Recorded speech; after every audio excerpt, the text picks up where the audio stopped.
We're feeling it's feeling a little brighter in here today, and that's a spoiler.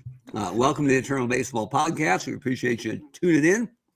I'm Mark Weber, my partner Brent Rotundi, and due to unmovable conflicts that rhyme with WrestleMania, we're taping this earlier in the day, so this is live to tape, but it's still going to be an absolute bang-up show. And if this hasn't been spoiler enough, let's see if I can do it right. Nope. This guy right up here. Oh, no. That's my man, Ricky Henderson, my favorite player. And he'll be hopefully front and center tonight because we've got the Oakland A's, the West leaders, taking on the Detroit Tigers, who are, I don't want to say on the fringe, but they got some work to do for either a wild card or to catch up to the Guardians and jump over the White Sox in a very competitive American League North. But we'll get into that shortly. But we appreciate you being with us on the podcast. And as usual, we're going to take a look at the week that was in Eternal Baseball. So let me do this right, or it's going to mess us up later. I just hope Iron Mike Sharp wins the title tonight. Right? I hope he can. He's so overdue from that forearm injury that has plagued him. Canada's greatest athlete. So we haven't had a lot of intrigue atop the divisions this year. The division leaders have held serve for a long time, and that changed last Wednesday, I guess a week ago from Wednesday, when the Cardinals, who've been red hot, managed to catch up to the Cubs, who've been sputtering a bit, again past 10, because they were tied for the lead in the National League North. But the Cardinals own the tiebreaker because they've won 2 of 3 head up against the Cubs so far this year. And I guess it got the Cubs' attention, or it seemed to be kind of a wake-up call, because the Cubs have gone 10-0 since getting tied essentially atop their division, and they pulled back out to a couple-game lead. And that makes them, as you look here at the week that was, we're at here week 20, and the best week belonged to the Cubs at 6-0. And you can see this. They're 6-0, last week 5-1, week before 4-2. And that's after 2 1-5 weeks in a row. So they certainly did hit a bit of a speed bump. But they're rolling again now. So kudos to the Cubs for their 6-0 week. Baltimore is coming on really strong, too, with back-to-back 5-1 weeks. Wow, and great season for Baltimore. Baltimore's doing really well. And we'll take a look at their or at the standings here. And you can see Baltimore and Boston are both doing really well and likely to wrap up those 2 wild cards because the Yankees are pretty far out in the division, but the AL East, like usual, is a talented division this year. Elsewhere, the trouble is in Tampa with another 1-5 week, and Toronto took it on the chin at 1-5. Everybody else was kind of mediocre in the middle between 2-4 and 4-2. But Baltimore, the Cubs, the Rays, and the Blue Jays were our extreme teams. One of these years, those bottom 4 teams are just going to rise from the ashes. Yeah, and just get them.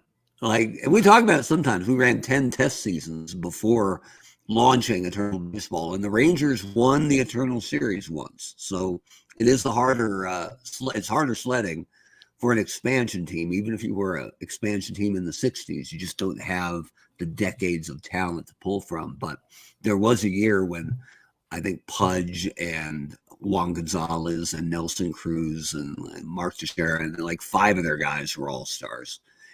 But for Texas, they do not have the history of pitching, especially with Nolan Ryan in Anaheim. They just don't have the depth in their rotation to be a consistent contender. But once in a while, the stars align and they just bludgeon their way into contention. So we'll hope Texas gets back on track. But here's where we are looking at the divisions here in the West. I can change this so we're looking at the leaders here in both leagues at the same time. But again, it's been the year of the pitcher, and you can tell if you look over at the right here at our batting leaders. There's only 3 guys qualified for batting titles hitting over 300. Ridiculous. So Hornsby, Bill Terry, and Wade Boggs, a couple guys at 290. Crushes me to see Ted Williams at 289 because he was Shoeless Joe at 282. Yeah, and that's real good, right? So when you look at what guys are hitting this season, you kind of got to look at it through that prism of, you know what?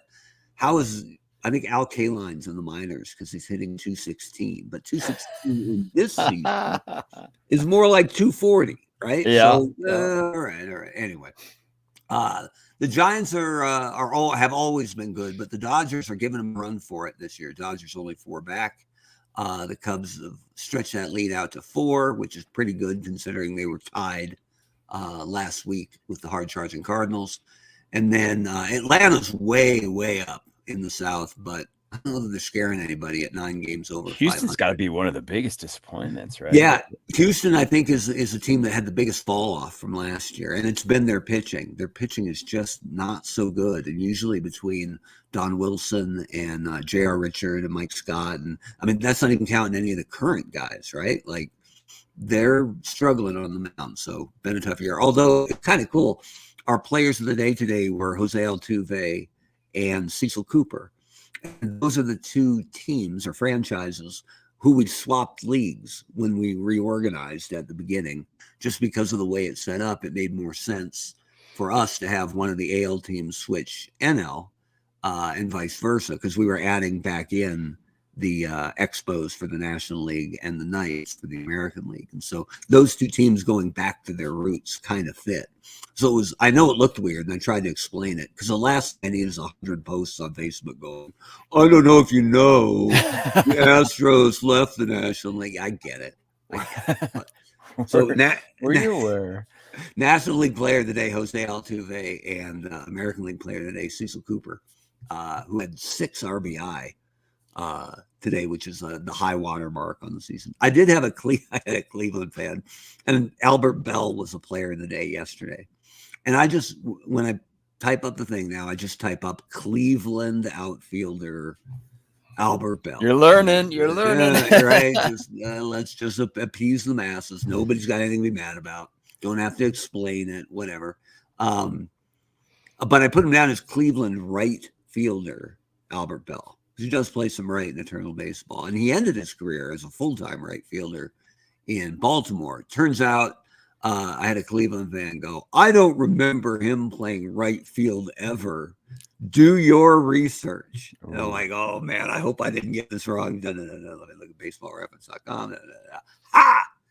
And I said, I'll always kill him with kindness, right? Said, hey, Rupert, or whatever. I can understand why you might have forgotten this, because Bell only played right field in Cleveland 33 games in his rookie year of 1989, and then 2 games in 1991. So you're absolutely right. He was primarily a left fielder, but he did play enough right field to qualify. And then a link to the baseball-reference page, which, if you read between the lines, is me going, yeah. So. And imagine getting irate about an outfit. I can understand if it was, a third baseman playing shortstop or something, but right. An outfielder playing a different outfield position. That's not center. I should have gone just guardian shortstop. Joey Bell had 6 RBI. I've had a couple guys. I actually had to fix it today. I had a guy kill me a couple years ago when I said that somebody had 6 RBIs. Plural, because RBI is inherently plural because it's runs batted in, so you can't say runs batted ins. So that almost got me today, and I managed to bring it back. So anyway, MLS soccer, couple of Bell fans were all over me yesterday. A couple people, somebody was really mad that we would even include him, right? Given his history of back corking and. I guess reporter abuse and alleged PED use and all that. And I just went, you know what? If we're the reason he's the player of the day, he had the best day of any player in the American League today. And I like our protocol. It's like, these are just the players. These are the stats, right? Yeah. If we start nitpicking everybody, yeah. We'd probably reduce our league by about a third of the players. So. Yeah, and that was what I said to him. I said, look, if we were going to legislate based on off-the-field behavior or character, we'd probably start with John Wetland and Felipe Vasquez, right? Like, yeah, I get that Bell was abrasive and made some bad choices, and I get it. I'm not saying this isn't an advertisement for Albert Bell's daycare, right? It's the fact he had 6 RBI. So kudos We're not to you, helping Albert him Bell. profit over something, right? No. And then today, the Altuve hate started to come out nice and early, right? Like that is still a fresh wound. And I wonder if it's Altuve's kind of the face of it now, right? Because Bregman, I don't know why Bregman doesn't catch more of it, because I'm trying to think of there aren't many 2017 Astros still on that squad. That's true, huh? So, like, Altuve gets some, Bregman doesn't seem to catch much. Maybe he was less visible or vocal, I don't know. But anyway, that's that was the fun that was the weekend. But anyway, back to the standings. Montreal has been good all year, and that's fueled by their pitching.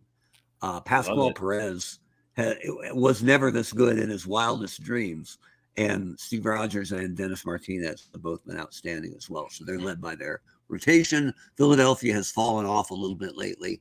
Oakland's really good. The Angels just can't seem to get any traction.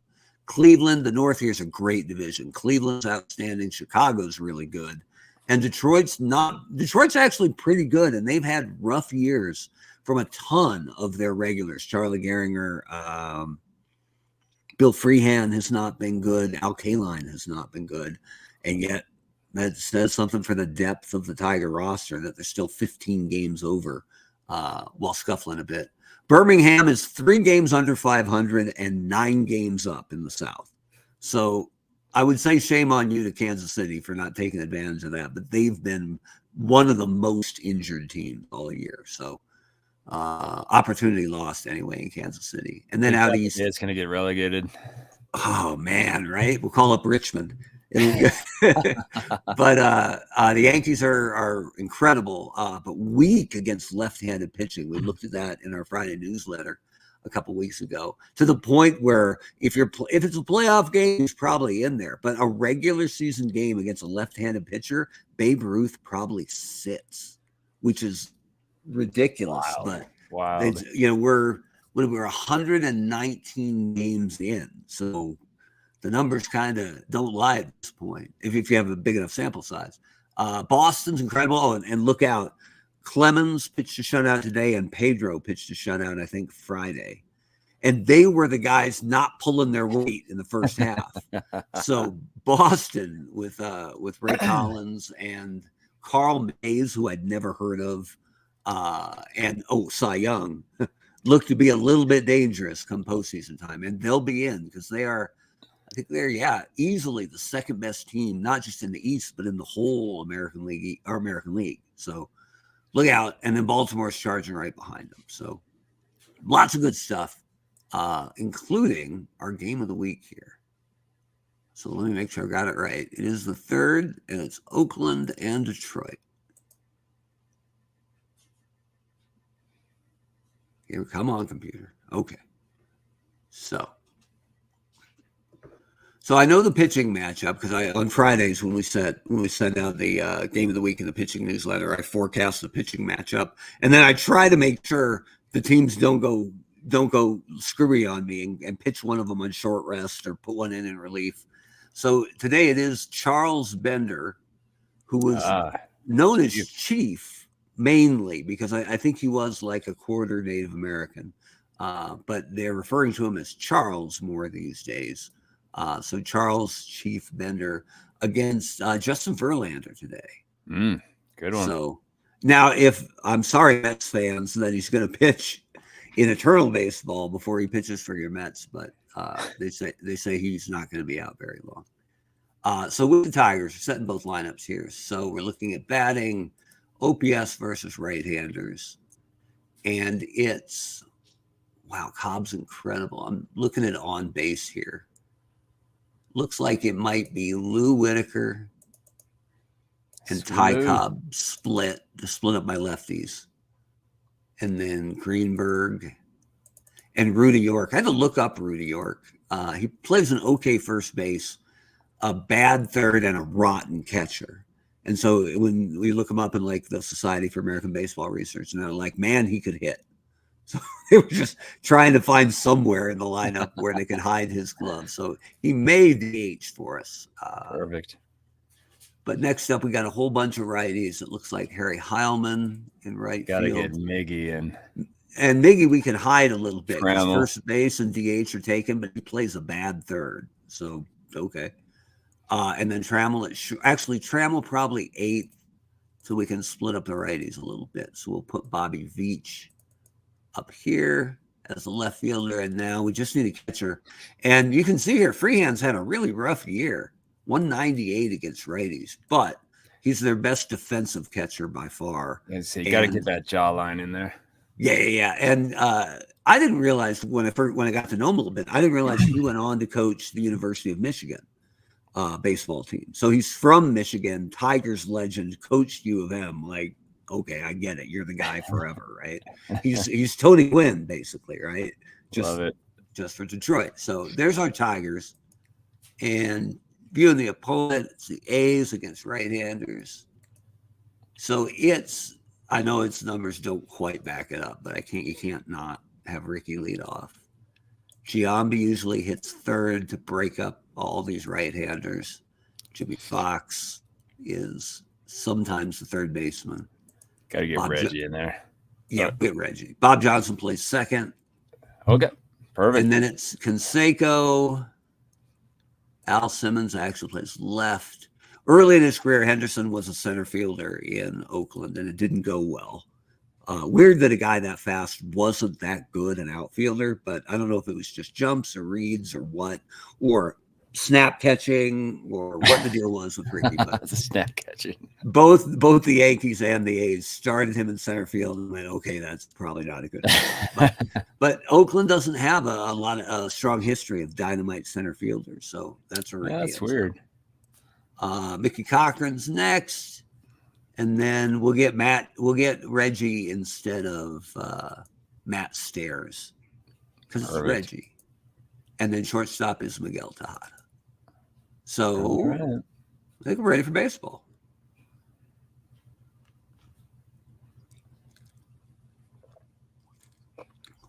I have no sound. No sound? No sound yet.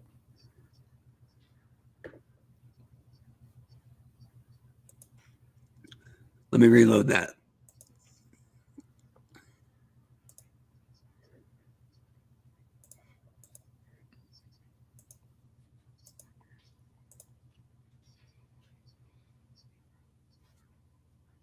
Better? Nothing yet. No? Am I supposed to hear birds? No, they're doing the pregame thing. Oh, okay. Not hearing it. Let's see here. Share screen. Entire screen. Share system audio. Share. Crowd ambiance? No? Not getting it. Man. Oh, wait. Oh. Hang on. Share screen? I'll try this. No.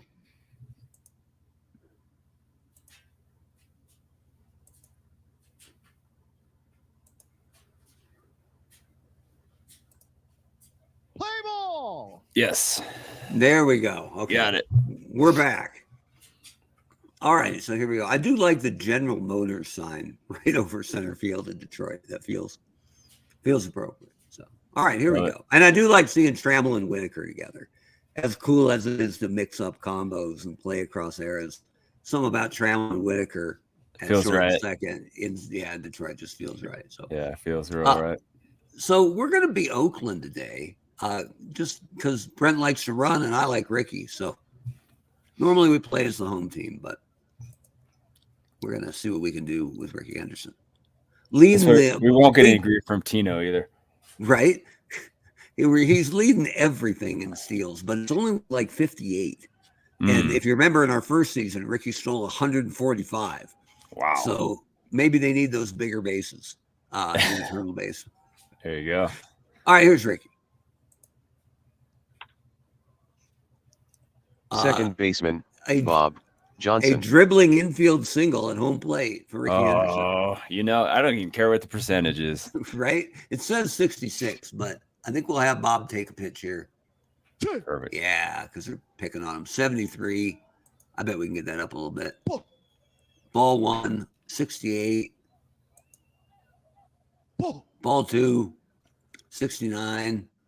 We're just taking pitches, man. Until there's a strike. Good one. All right, 71% for Ricky. Is this a hit and run or a straight steal? I think we just straight steal. No one's going to begrudge us this one. All right, off he goes. With Ricky Henderson. Be like Vince Coleman. He's in there. 58 steal. All right, he's 23% to steal third. I think we're all right. And I think Bob Johnson wants to swing the bat, probably. Strike 3. Oh, First baseman, number 16, Jason Giambi. Ball 4. all right. Third baseman, Jimmy Fox. Jimmy Fox is a rotten glove at third base. He was primarily a first baseman. And I love that Oakland has Matt Chapman on the bench in Eternal Baseball. And every time Fox just butchers one, Chapman just has to, bite through Right the brim fielder, of his hat. Jose probably, like, Canseco. keep the glove down, Jimmy. Keep your glove down. Here's Jose with the bases loaded. I guess that dropped in. I thought it was getting caught, but it dropped in. How did Henderson not score? Yeah, he must have been halfway expecting it to get caught, right? I got a little bit of lag on my video here, so just if I'm not commenting exactly on the play, you know why. Here's Jose. It looks like a foul drive down the left field line. It's wide. Good effort, Veach. Strike 3. Oh, Left fielder, Al Simmons. no pressure, Al Simmons. Bases loaded, 2 down. He walks. All right. Wow. There we go. Catcher, Mickey Cochran, who also spent a lot of time in Detroit, has 1 grand slam on the season. Just saying. And this won't do it.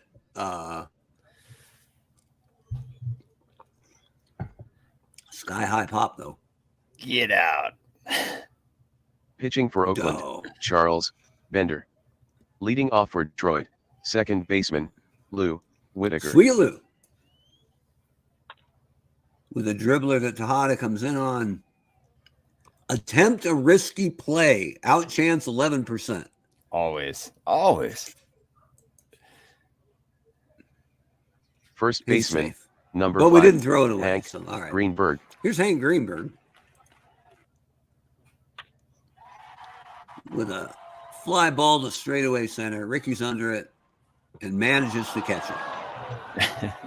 Good for him. Center fielder, Ty Cobb. Here's Ty Cobb.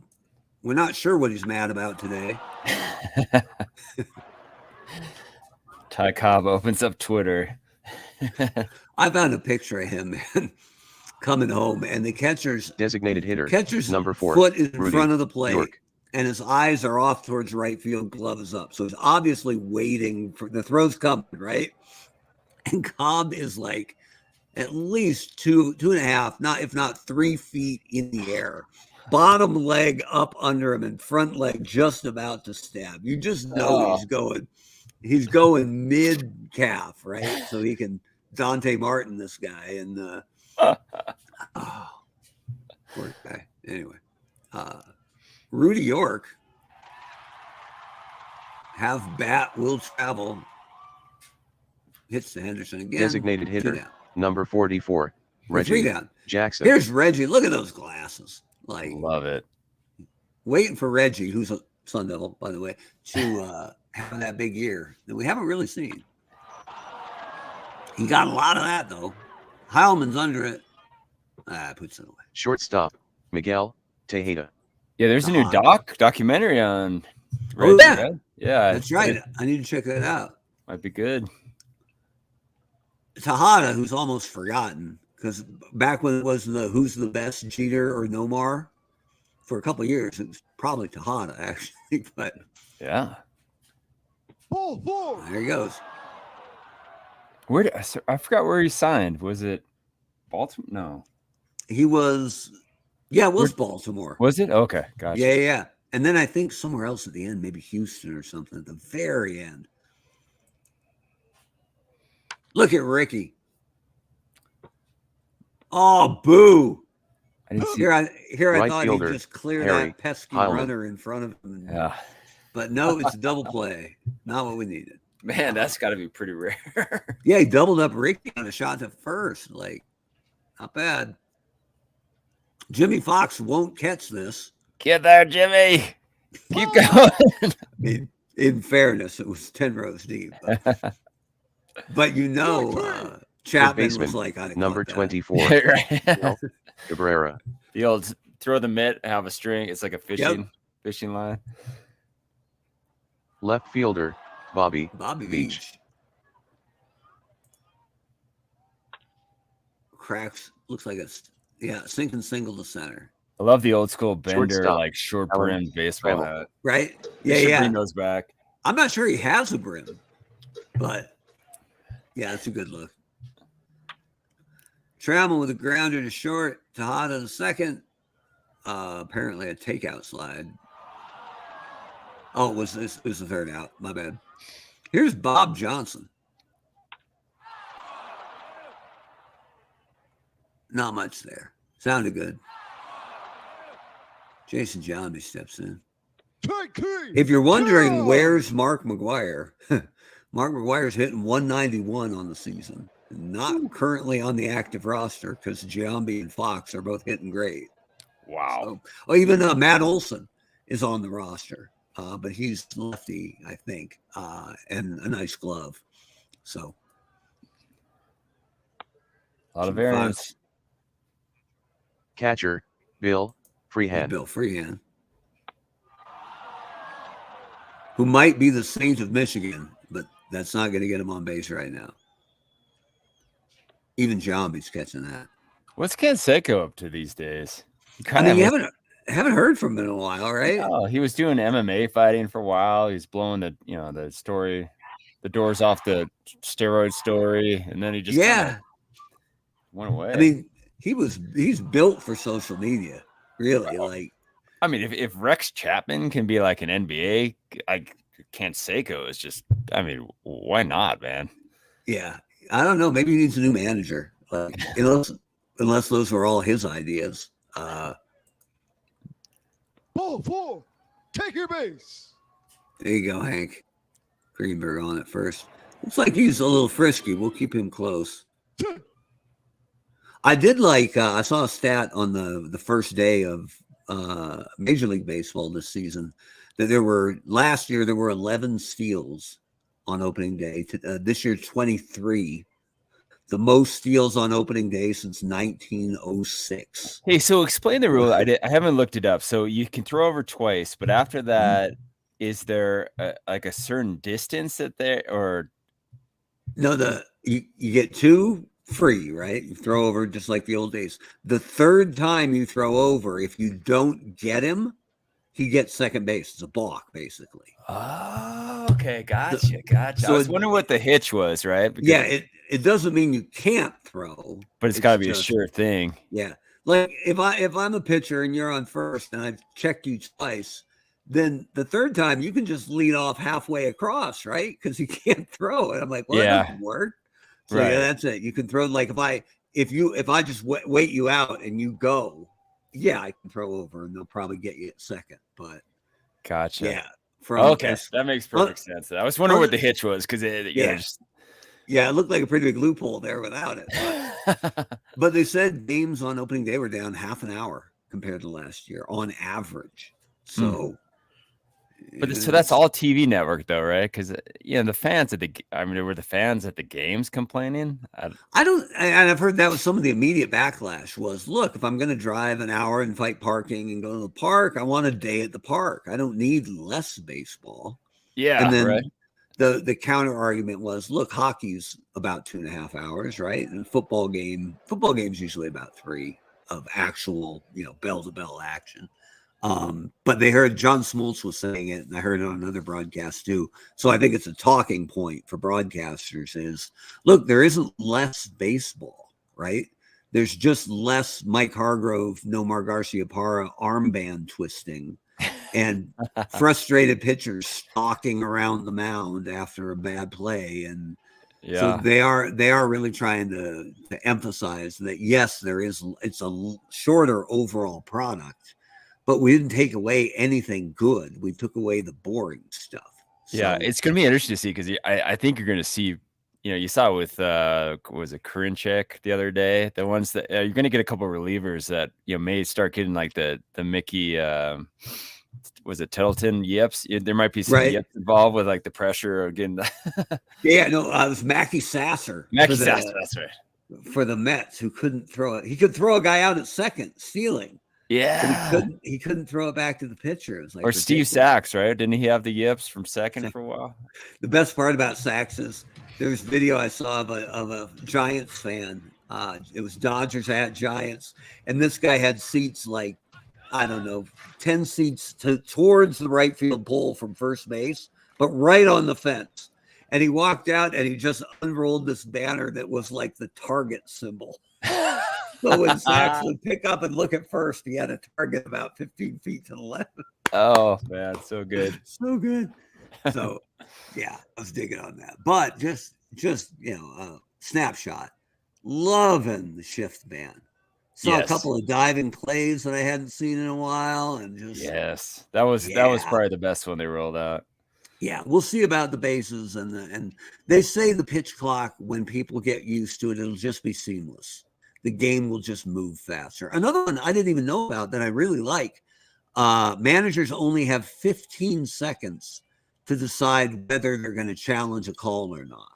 Oh, okay. Gotcha. So what they're trying to get rid of is the idea if you were clearly safe at second, you stole second, but maybe I kept the tag on you and maybe your fingertip came off for a second, right? Yeah. If they review it, they'll still call you out, but they don't want guys challenging stuff like that over and over. So it has to be something egregious that immediately they go, well, okay, absolutely, we're challenging that. Well, you really got to trust your players on that now. Absolutely. Yeah, because before it was, if I'm ever thrown out stealing, I'm like, check on that. You're right. So we'll see. But their early returns look good. So I saw was it Tampa that did so without the shift though. There was one team that brought in the right fielder basically to where the second baseman used to be on the shift. Did you saw that in spring training? Did they do it in a regular? Someone game? did it actually in one of the. I think it might have been opening day. But man, it's going to be some interesting results from this. I love it. It had to be Tampa, and the league office is going to be furious about that, right? Well, and that's fine though. If the guy, that might be an inside the Parker, right? If he bombs it over his head. Yeah, the players showed the only thing they did to adapt to the shift was try to hit over it. So I don't have any faith on guys trying to dunk it into left field because there's no left fielder. Well, the other thing too, though, is you're getting these right fielders. You're basically going to have to field grounders, right? So, like the instance I saw, the guy actually muffed the transfer. So, yeah, we'll see. It'll be interesting. I gotta imagine if teams find ways to circumvent the shift rule, it'll just get adapted. Or maybe behind the scenes, the memo will just get sent and just say, "Stop it, stop it." All right. Here's Ty Cobb. We got quite a bit of that. But Jose's under it. All right. Managed not to hit it with his head. So that's always good. And now here he is at the plate. Bobby Veach tracking it. Yeah, no problem. Great play, Bobby Veach. Excuse me, Simmons. Crowd was loving Bobby Veach. And Mickey Cock.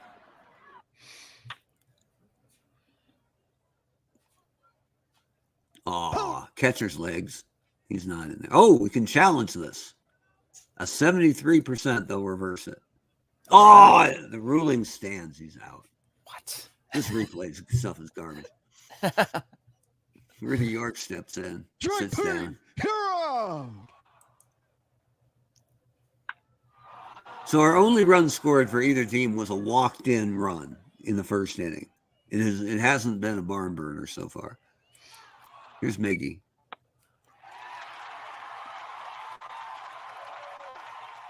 Al Simmons puts it away. Reggie Jackson comes into play. Walks. I still have some lag, so yeah, appreciate your commentary here. Oh yeah, Take you back to your old days. yeah. Reggie's 38% to steal second, Roto. 38. Take a pitch. Right. We're gonna let Miguel Tejada swing away here. He got some of it, but looks like Veach is under it. Puts it away. Reggie retreats. 23% to steal. One down, Ricky Henderson.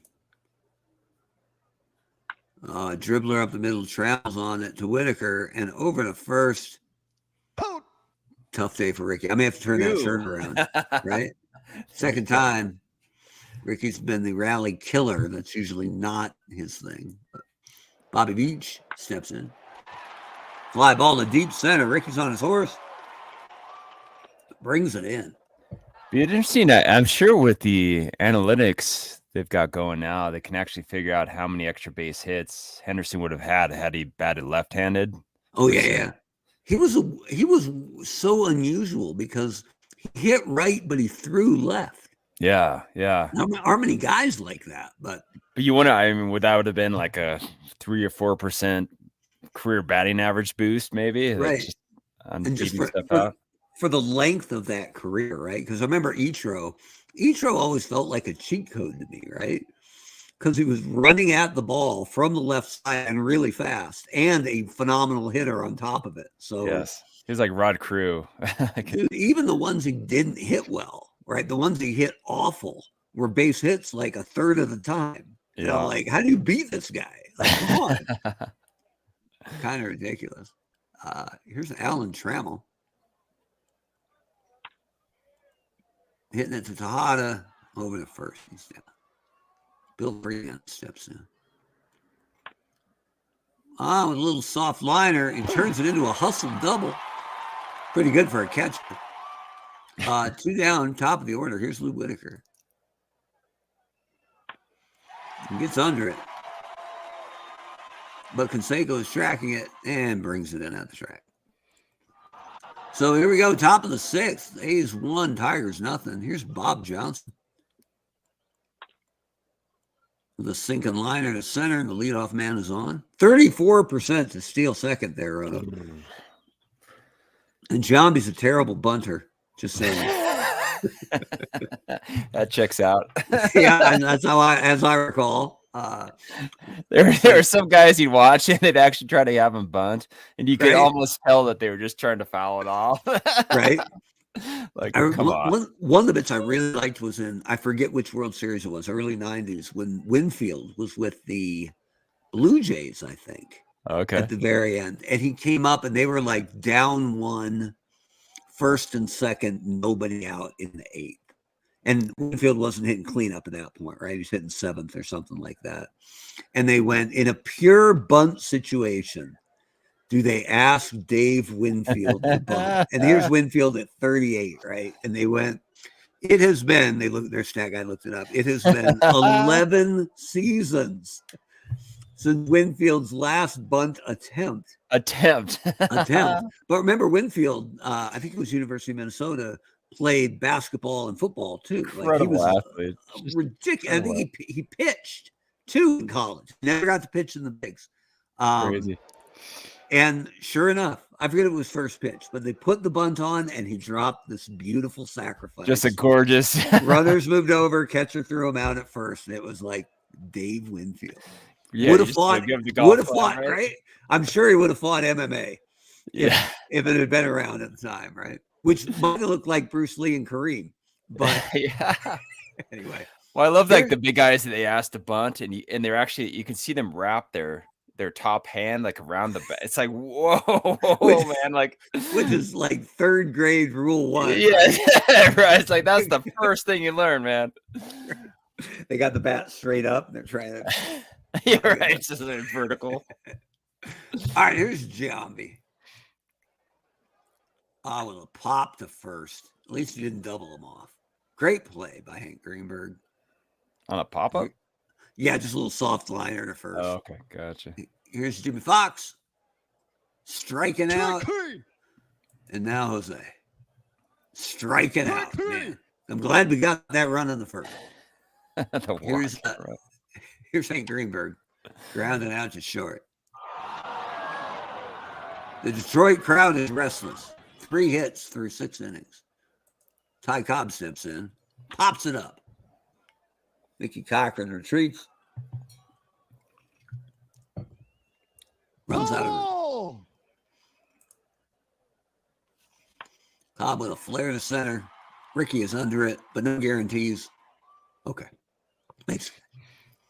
Here's Rudy York with a dribbler down the third baseline foul. Foul ball. Rudy York. Come on, Rudy. That's a Little timeless pop to Al. name, Right? He looks like a Rudy York. doesn't he?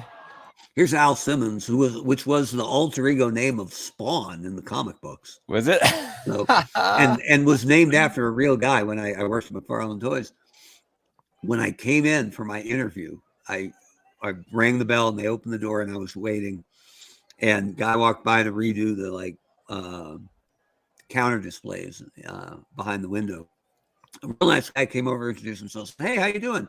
I said, "Good. I'm Mark."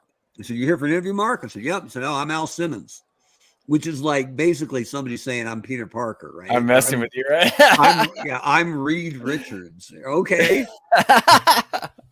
But I'm like, well, I'm not. If he says he's Al Simmons at Spawn HQ, I'm just going to roll with it, right? Yeah. Maybe they're all Al Simmons. I don't know. That's part of the culture, the corporate culture. Turns out Al was a real guy, a great guy, and a good ball player, actually. So. Was he actually named after him? He was. Yeah.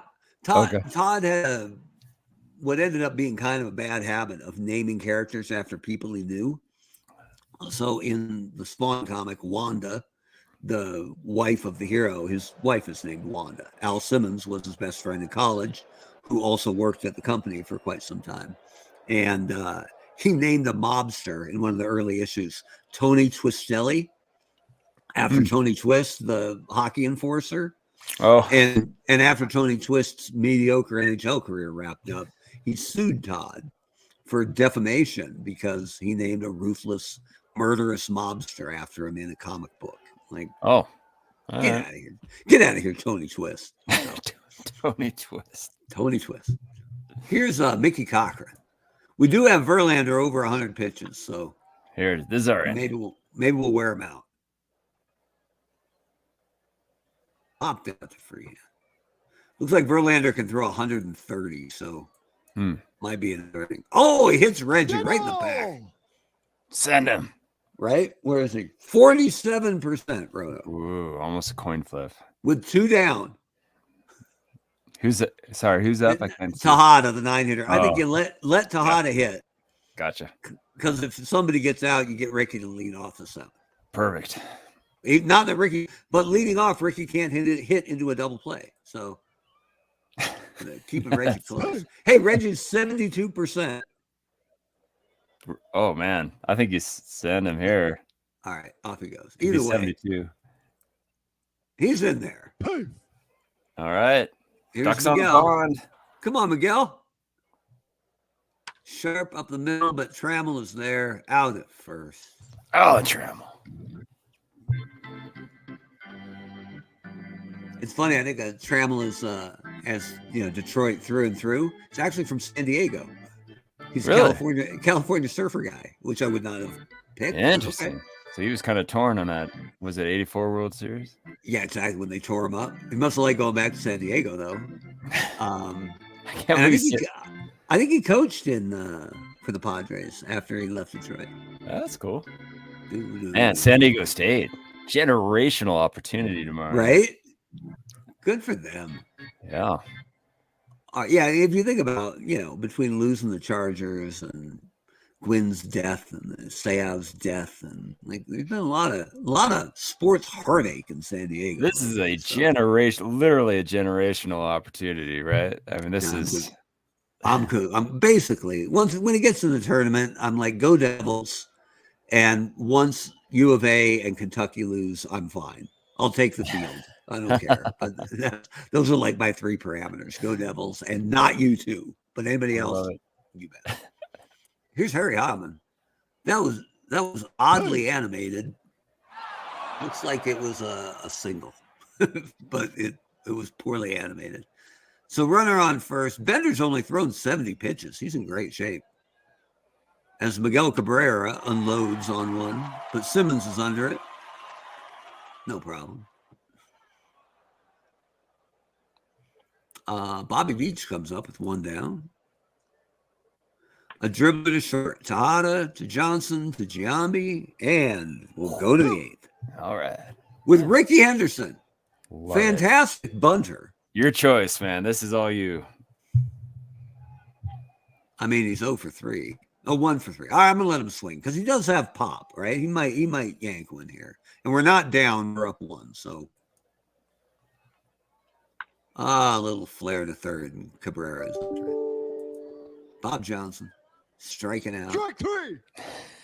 Willie Hernandez now in for Detroit. Your 1984, I think, Cy Young Hitting winner. for Detroit, Willie Hernandez. But look at the throw, dude. That's a good look right there. That is a good look. He's left-handed, so let's since we're switching it up here, let's see who we've got who murders lefties.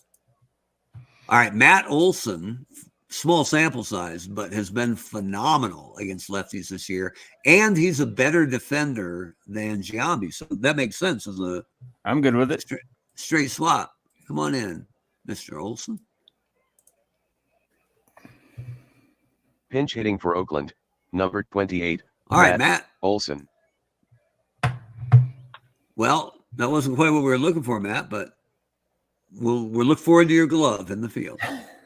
Hold on, I gotta tell them that it's Olson, or Olson is now playing first base. Now we're up 1-0. Fox leads off the next inning. I was gonna say it might be time to get Matt Chapman's glove in there, but Fox is leading off the next inning. So here's Alan Trammell striking Strike out. 3. Hero. One down for Bill Freehan. With a little pop to third, Jimmy Fox is up to the task. Glad we didn't pull him. As Lou Whitaker steps in, 2 down. Sitting down. 3. All right, so Bender's gonna go. yeah, Bender's been incredible. I mean, they've both been really good, but I guess if MLB wants to shave times off ball games, they just need more Verlander-Bender matchup. All right. I'll send an email to Right? Manfred. I'm sure it won't be the weirdest email. Right. So this involves a little bit of reanimation. Right. I got an idea. Hey, I was trying to put together a list of Hollywood or fictional ball players, of putting together maybe an all-star team of guys that never actually played. Nice. So I was looking at like Snoopy and Willie Mays Hayes and Wild Thing Ricky Vaughn and Roy Hobbs. Roy Hobbs, And then yeah. I remembered Sid Finch, the guy that they wrote the bogus SI article about. It was like 84. Oh, yeah. They claimed it was a Mets prospect who threw 168 miles an hour. And I'm like, that'd be no fun to play against, though. That'd be like baseball stars from the old Right? Nintendo. That's it. I can't wait for him to hit Ken Griffey Jr. and explode. Anyway, just keep that in your mind. Maybe that'll be an off-season special. There we go. All right. So Al Simmons steps in, 2 down. Yeah, with a little flair and Trammell's all over it. All right. So I think now's the time for Matt Chapman, who's a 10 defender, and there aren't many 10s in the game, Yeah, to give Jimmy Fox the rest of the day off. All right. Here we go. Bender, now just so it doesn't kill us, I'm going to get Act ready. Because I'll be mad if I don't and we need him. Definitely. But Bender's only thrown 89 pitches. Should be I good. think he's going to go. He's got It is 2-3-4, though. Greenberg, Cobb, York. We got it. We got it. Jose coming in on this little duck snort to right. Puts it away. Oh, Charles Bender, this is interesting, is subject to usage penalties, which means he's now surpassed the total number of innings they expect him to pitch. So he'll pitch slightly reduced the rest of the season. Ooh. So Okay. That's what you can't start some of these guys every fourth day like they do. So anyway, something to watch as Ty Cobb steps up. I've never seen that happen during a game before. It shows up on the team pages, but two down, Rudy York, Charles Bender. It's a fly to center. Ricky is under it, puts it away. Look at that. I mean, it wasn't The final thrilling, score from but- Comerica Park, Oakland 1, Detroit 0. Charles Bender is the winner. He is now 16-9. Justin Verlander gets the loss. He is now 5-4 on the season. Time of the game, 2 hours, 36 minutes. Well, then, pretty boring box score here. At least Ricky stole a base like that. MVP is Charles Bender, of course, with a complete game 4-hit shutout. Whew. The A's take And care of Verlander business. had plus stuff too.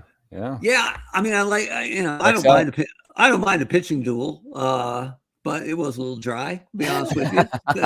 The winning run was scored in the first inning on a bases loaded walk, but We left this one in the oven just yeah, that's it. 5 minutes longer than it needed to be. You never know what you're going to get. So appreciate you tuning in. Normally it's a little more peppy than this, a little more offense, a little more fireworks. But we do have the Eternal Baseball podcast for you every Sunday night, as well as our free newsletter that goes out Friday afternoons. You can sign up for that at our homepage, eternalbaseball.com. You can find us on Facebook. You can find us on Twitter. There's lots of ways to interact with Eternal Baseball. And we are headed down the stretch here. So before you know that was game 120. So 42 games left, about a quarter of the season to make a move. And there are two wild cards in each league. So that should keep things a little more interesting down the stretch here. But we appreciate you giving us a little bit of your Sunday, a little bit of your weekend. Yes. And with that, we will see you again on another Thanks, edition of the Eternal Baseball Podcast.